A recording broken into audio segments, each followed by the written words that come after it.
అందరికీ నమస్తే. Welcome to CM today news. నేను మీ తిరుపతి. తెలంగాణ స్థానిక సంస్థల ఎన్నికలు వాయిదా పడేటటువంటి అవకాశం కనబడుతున్నది. ఊర్లో ఉన్నటువంటి జనం రేవంత్ రెడ్డిని తిడుతుర్రు, కోప్పడుతుర్రు. ప్రభుత్వం పైన వ్యతిరేకంగా ఉన్నారు, అసహనంతో ఉన్నారు, అసంతృప్తితో ఉన్నారు, కోపంగా ఉన్నారు. మరి రేవంత్ రెడ్డి ఏమో బీసీలకు 42% రిజర్వేషన్ అని చెప్పిండు, ఎస్సీ ఎస్టీలకు 27% రిజర్వేషన్ అని చెప్పిండు, అందరికీ కలిపి 69% రిజర్వేషన్ ఇస్తామని చెప్పి రేవంత్ అన్న రాష్ట్ర ప్రభుత్వం నుండి ఒక గెజిట్ విడుదల చేసిండు. ఒక జీవో కూడా పాస్ చేసేటటువంటి కార్యక్రమం చేసిండు.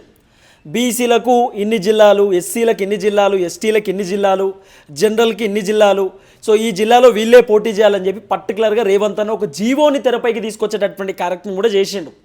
ఆ జీవో పైన హైకోర్టులో మొన్న నడిచింది, హైకోర్టులో కీలకమైనటువంటి అంశాలు నడిచింది. తర్వాత హైకోర్టు 8వ తారీఖు వాయిదా ఇచ్చేటటువంటి కార్యక్రమం కూడా చేసారు.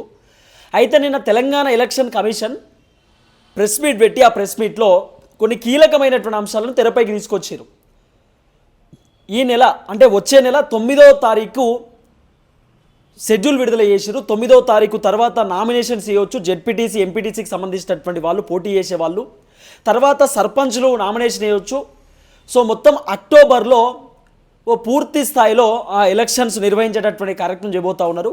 నవంబర్ 11వ తారీఖు దాకా ఎలక్షన్స్ కంటిన్యూ అయ్యేటటువంటి అవకాశం కనబడుతున్నది. సో వచ్చే నెల 9వ తారీఖు తర్వాత మొత్తం ఎన్నికల కోడ్ ఉండేటటువంటి అవకాశం కనబడుతున్నది. ఎందుకు అవకాశం కనబడుతుంది అంటున్న పర్టికులర్ ఎందుకు చెప్పలేకపోతున్నా అంటే, ఈ స్థానిక సంస్థల ఎన్నికలు ఏ టైంలో అయినా క్యాన్సల్ అయ్యేటటువంటి అవకాశం ఉండవచ్చు అనేది చాలామంది మాట్లాడుతూ ముందుకు వచ్చేటటువంటి కార్యక్రమం చేస్తున్నారు. రకరకాలుగా సోషల్ మీడియాలో చర్చ నడుస్తుంది. చాలామంది రాజకీయ విశ్లేషకులు, సీనియర్ జర్నలిస్టులు మాట్లాడేటటువంటి కార్యక్రమం చేస్తున్నారు. మరి Telangana election commission already press meet పెట్టిరు. ప్రెస్ మీట్లో డేట్లు కూడా అనౌన్స్ చేసిరు. జెడ్పీటీసీ, ఎంపీటీసీ ఈ 2 ఎన్నికలు 2 దఫాలుగా నడుస్తాయి. సర్పంచ్ ఎన్నికలు 3 దఫాలుగా నడుస్తాయి. తర్వాత సర్పంచ్ ఎన్నికలు అయిపోయిన తర్వాత జెడ్పీటీసీ, ఎంపీటీసీకి సంబంధించినటువంటి రిజల్ట్ ఉంటుందని కూడా తెలంగాణ ఎలక్షన్ కమిషన్ వాళ్ళు ప్రెస్ మీట్ పెట్టి కూడా అనౌన్స్ చేసిరు. మరి అంత మంచిగానే ఉంది కదా, ఎందుకు క్యాన్సిల్ అవుతాయి? క్యాన్సిల్ కావాల్సిన అవసరం ఎందుకు వస్తుంది?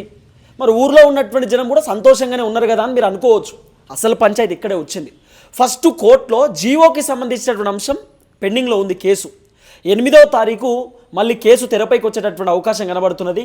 ఆల్రెడీ హైకోర్టు రాష్ట్ర ప్రభుత్వం పైన సీరియస్ అయినటువంటి దాఖలాలు మనం చూసినాం.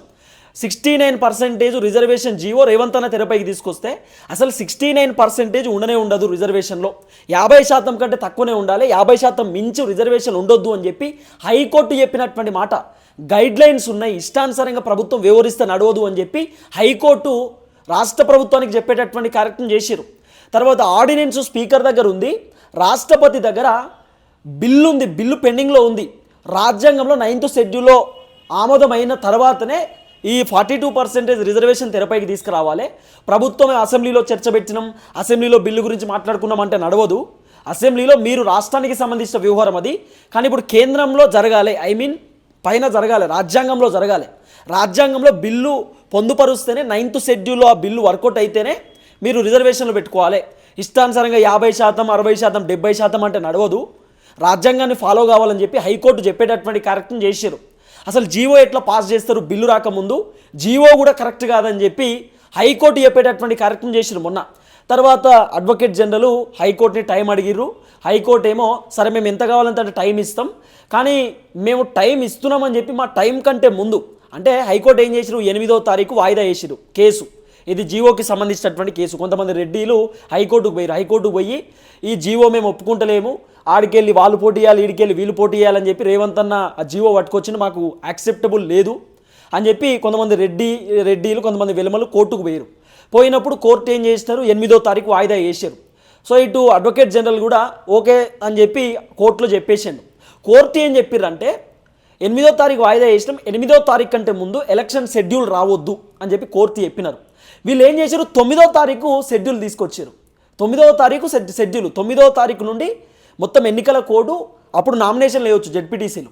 అంటే 8వ తారీఖు మేము కోర్టు ఇచ్చినటువంటి టైంని పాటించినాము, 9వ తారీఖు మేము షెడ్యూల్ పెట్టుకున్నాం అని చెప్పి చెప్పడానికి, అప్పటిదాకా అంటే చదువుకుంటున్నాం అని రాష్ట్ర ప్రభుత్వం చెప్పడానికి ఒక డ్రామా చేశారు అంతే. అది కొంత వినబడుతున్న వ్యవహారమే. అయితే అసలు పంచాయతీ ఏంది అంటే కోర్టులో ఫస్ట్ పెండింగ్లో ఉంది కేసు. కోర్టు ఒకవేళ ఈ బీసీలకు సంబంధించినటువంటి రిజర్వేషన్ అంశం రేవంత్ రెడ్డి తీసుకొచ్చినటువంటి ఏదైతే గెజిటు 42%, 27%, 69% రిజర్వేషన్కి సంబంధించినటువంటి జీవో ఇవన్నీ చూసిన తర్వాత మ్యాక్స్ కోర్టు కొట్టేసేటటువంటి కార్యక్రమం చేయవచ్చు, అంటే రేవంత్ రెడ్డి జీవోను కొట్టేసే కార్యక్రమం చేయవచ్చు అనేది కొంతమంది నిపుణులు చెప్తున్నటువంటి మాట. సో ఇక్కడ కొంత క్యాన్సిల్ అయ్యేటటువంటి అవకాశం ఉండొచ్చు సర్పంచ్ ఎన్నికలు అనేది కొంత వినబడుతున్న వ్యవహారం. అంటే కొంచెం టైం బాండింగ్ ఎక్స్టెండ్ కావచ్చు, అక్టోబర్ నవంబర్ వరకు మన టైం బాండింగ్ పెరగవచ్చు అనేది కొంత వినబడుతున్నటువంటి వార్త. రెండోది, ఊర్లో ఉన్నటువంటి జనం ప్రభుత్వం పైన మండిపడుతున్నారు. ఏమని తెలుసా? ఇప్పుడు ఫర్ ఎగ్జాంపుల్ చెప్తా, ఒక ఊళ్ళే బీసీలు 80% ఉన్నారు, ఆ ఊళ్ళో 20%, 10% ఎస్సీలు, 10% ఎస్టీలు ఉన్నారు. మరి బీసీలు ఎక్కువ ఉన్నటువంటి ఊర్లో బీసీ రిజర్వేషన్ ఇవ్వాలి కదా, కానీ ప్రభుత్వము ఎస్సీ రిజర్వేషన్ ఇచ్చారు. అంటే బీసీలు ఏం చెప్తుర్రు, బీసీలు 80% ఉంటే ఎస్సీలు 10% ఉంటే ఎస్టీలు 10% ఉంటే బీసీలకు అంటే ఇక్కడ బీసీలకు రిజర్వేషన్ ఇవ్వాల్సింది పోయి ఎస్సీలకు ఇచ్చిర్రు. అంటే మా బీసీలు అందరూ ఎస్సీలకు ఓటేసి గెలిపియాలన్నా అని చెప్పి బీసీలు చెప్తున్నమాట. తర్వాత ఇంకో ఎగ్జాంపుల్ ఏంది, ఇంకొక ఊళ్ళే ఎస్సీలు 80% ఉంటే బీసీలు 10%, ఎస్టీలు 10%. అయితే ఆ రిజర్వేషను మరి ఎస్సీలు ఎక్కువ మంది ఉన్నప్పుడు ఎస్సీలకు రిజర్వేషన్ రావాలి కదా, ఊళ్ళే సర్పంచ్గా పోటీ చేయడానికి బీసీలకు అవకాశం ఇచ్చిరట. మరి బీసీలకు ఇస్తే మా ఎస్సీలు అందరూ కలిసి మేము బీసీలకు ఓటేయాలన్నా, మేము ఎక్కువ శాతం ఉన్నప్పుడు మాకు కదా రిజర్వేషన్ ఇవ్వాల్సిందని చెప్పి ఇటు ఎస్సీలు చెప్తున్నటువంటి మాట. తర్వాత ఎస్టీలు 80% ఉంటే బీసీలు 10%, ఎస్సీలు 10% ఉంటే అక్కడ వేరే వాళ్ళకి ఇచ్చారు రిజర్వేషన్, ఎస్టీలకు ఇవ్వాలి కదా. అంటే ఏ కులం వాళ్ళు అయితే ఎక్కువ శాతం ఊళ్ళు ఉన్నారో వాళ్ళకి రిజర్వేషన్లు ఇవ్వలేదు, తక్కువ ఉన్నటువంటి వాళ్ళకి రిజర్వేషన్లు ఇచ్చిర్రు.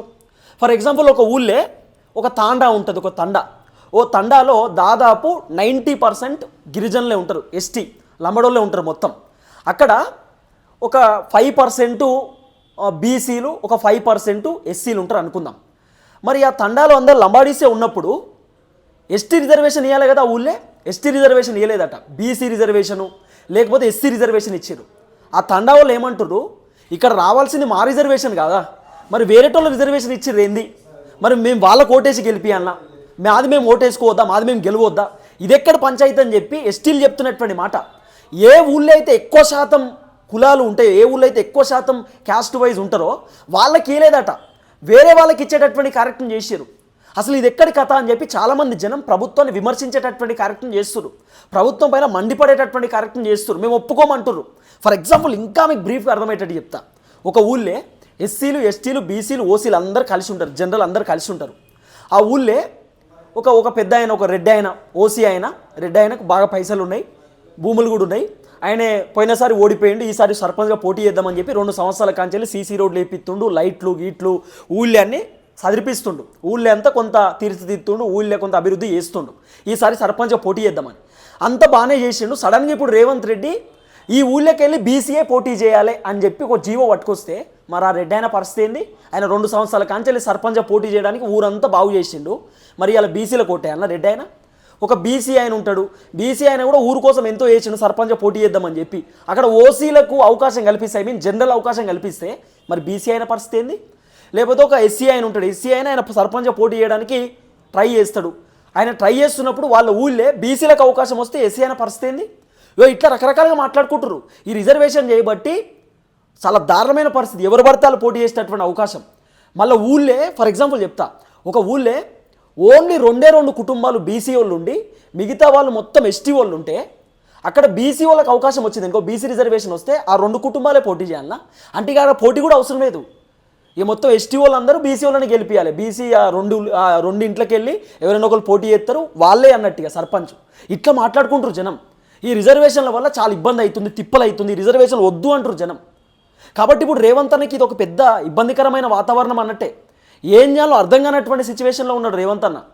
ఆఖరికి జనాలే మాకు వద్దు అంటారు, రిజర్వేషన్ వద్దు ఏమొద్దు అనేటటువంటి కాడికి వచ్చారు. ఎందుకంటే ఒక క్లారిటీ లేదు. ఒక ఊళ్ళో ఎస్సీలు ఎక్కువ ఉన్నప్పుడు ఎస్సీ రిజర్వేషన్ ఇవ్వాలి, ఒక ఊళ్ళో బీసీలు ఎక్కువ ఉన్నప్పుడు బీసీ రిజర్వేషన్ ఇవ్వాలి, ఒక ఊళ్ళో ఎస్టీలు ఎక్కువ ఉన్నప్పుడు ఎస్టీ ఇవ్వాలి, ఎస్సీ ఇవ్వాలి, జనరల్ ఉన్నప్పుడు అందరు కలిగలిసి ఉన్నప్పుడు కలిగలిసి ఉన్నదే ఇవ్వాలి. ఒక జిల్లాలో ఎక్కువ శాతం ఎస్టీలే ఉంటారు అన్నప్పుడు ఎస్టీలకు ఇవ్వాలి. ఇప్పుడు ములుగు జిల్లా ఎస్సీ ఎస్టీలు ఉంటారు, ములుగు జిల్లాకి ఎస్సీ ఎస్టీయే ఇవ్వాలి. ఖమ్మంలో అందరు కలగలిసి ఉంటారు, ఖమ్మంలో కూడా ఇవ్వచ్చు, అందరిని కలగలిసి ఎస్టీ ఎస్సీలు కూడా ఖమ్మంలో కూడా ఎక్కువ ఉంటారు, అట్లా కూడా ఇవ్వచ్చు. ఇప్పుడు జయశంకర్ భూపాలపల్లిలో బీసీలు ఉంటారు, ఎస్సీ ఎస్టీలు కూడా అందరూ ఉంటారు, జనరల్ కూడా ఇవ్వచ్చు, పెద్ద ఇబ్బంది లేదు. కానీ ఇట్లా ఇయ్యలే ఇష్టానుసారంగా. ఈ జిల్లాలో ఎస్సీ, ఈ జిల్లాలో ఎస్టీ, ఒక జిల్లాలో ఎస్టీలు ఎక్కువ ఉన్నారు అనుకో అక్కడ బీసీ ఇచ్చారు, ఒక జిల్లాలో బీసీలు ఎక్కువ ఉన్నారు అనుకో అక్కడ ఎస్సీ ఇచ్చారు. జనాలు కన్ఫ్యూజ్ అవుతారు, గందరగోళంలో ఉన్నారు జనం, ఏం చేయాలో అర్థమైతలేదు. కాబట్టి మ్యాక్సిమం సర్పంచ్ ఎలక్షన్స్ వాయిదా పడే అవకాశం ఉండొచ్చు. సర్పంచ్ ఎలక్షన్స్ వాయిదా రేవంత్ రెడ్డి షాక్లో ఉన్నాడు అనేది కొంత వినబడుతున్నటువంటి వ్యవహారం. సో వాయిదా పడేటటువంటి సిచ్యువేషన్స్ కనబడుతున్నాయి. సో కోర్టులో ఏం జరగబోతుంది అనేది కూడా కొంత వినబడుతున్నటువంటి చర్చ. 8వ తారీఖు చూద్దాం.